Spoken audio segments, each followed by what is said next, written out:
Shalom saudaraku, damai sejahtera Tuhan menyertai kita semua. Sementara saudara masih ada di rumah dan kita bekerja dari rumah, kita beraktivitas dari rumah, mengontrol usaha kita dari rumah, dan bahkan berdoa juga dari rumah. Hari ini saya ingin menyampaikan firman Tuhan untuk menguatkan kita semua, bahwa pesan Tuhan hari ini adalah Allah tempat perlindungan kita. Sekali lagi, Allah Tuhan kita adalah tempat perlindungan kita. Mari kita lihat firman Tuhan dari Mazmur pasal yang ke-46 ayat 2 sampai ayat yang ke-6. Allah itu bagi kita tempat perlindungan dan kekuatan, sebagai penolong dalam kesesakan sangat terbukti.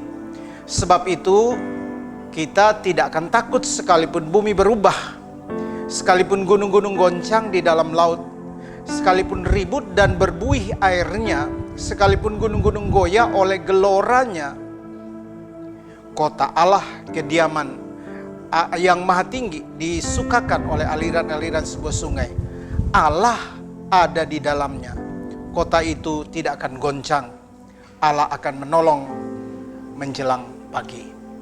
Nah saudara, ketika orang lain berkata masih mengandalkan kekuatannya, kekuasaannya, atau mungkin uangnya, bagi orang percaya saat-saat seperti inilah kita semakin mengandalkan Tuhan.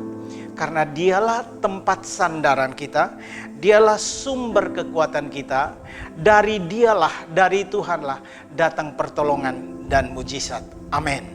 Nah, saudaraku yang kekasih, karena begini saudara, sebagai penolong dalam kesesakan sesuai dengan firman Tuhan ini, Allah sudah membuktikannya. Bahkan kita semua mengalami pengalaman itu. Dari dahulu sampai hari ini, kita sudah pernah melewati berbagai tantangan dan pergumulan. Tetapi Allah ada di sana, menolong, menyertai, menguatkan, dan melakukan mujizat. Percayalah, hal yang sama Tuhan akan lanjutkan, dan Dia akan terus melakukan mujizat bagi kita di hari-hari ini, sampai kita melewati masa yang sukar ini. Sebagai penolong dalam kesesakan, Allah kita sudah sangat terbukti. Nah, Alkitab katakan begini, walaupun dunia ini akan berubah. Nah, percayalah saudara, bahwa setelah ini situasinya akan berubah. Orang-orang akan bekerja dengan cara yang berubah, dan berbagai aktivitas akan berubah. Tetapi yang tidak berubah adalah kasih setia Tuhan.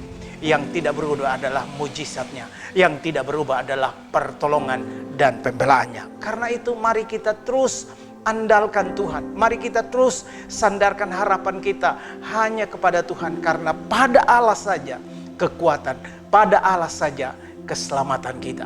Tapi dengarkan baik-baik. Dalam situasi hari ini, semua orang ternyata mendapatkan perlakuan yang sama. Saya agak tersenyum ketika melihat satu bacaan di media, di Detikcom, tentang seseorang yang komplain bahkan melarikan diri dari ruang isolasi ketika dia kena COVID. Mengapa saudara? Karena dia ingin mendapatkan kelas VIP ketika dirawat di rumah sakit. Nah saudara, dalam situasi ini ternyata orang ini pasti punya duit. Atau dia mungkin seorang pejabat kah? Sehingga dia menuntut untuk dia dapat fasilitas yang layak, yang sesuai dengan statusnya. Tapi dalam situasi ini ternyata tidak. Semua orang diperlakukan sama. Kalau semua orang diperlakukan sama, mestinya kita sadar hanya Tuhanlah tempat sandaran kita. Dunia bukan tempat sandaran kita. Oh, status sosial, kedudukan, jabatan, tidak bisa kita andalkan dalam situasi ini. Karena virus ini begitu datang dan menyerang setiap orang, dan dia tidak pernah memandang siapapun kita. Itu sebabnya kita harus sadar, kita harus mengandalkan Tuhan. Sementara saudara dan saya ada di rumah, kita harus tetap mengandalkan Tuhan. Karena hanya Dialah tempat sandaran kita. Andalkan Dia, bangun atmosfer sekitarmu dengan melakukan pujian dan penyembahan. Bukan hanya dipahami Allah tempat perlindungan, tetapi diucapkan, kalau perlu dinyanyikan. Tuhan itu bagi kita tempat perlindungan dan kekuatan. Ya, dan seterusnya. Saudara bisa nyanyikan pujian ini, dan itu akan menguatkan saudara. Tuhan Yesus memberkati kita semua.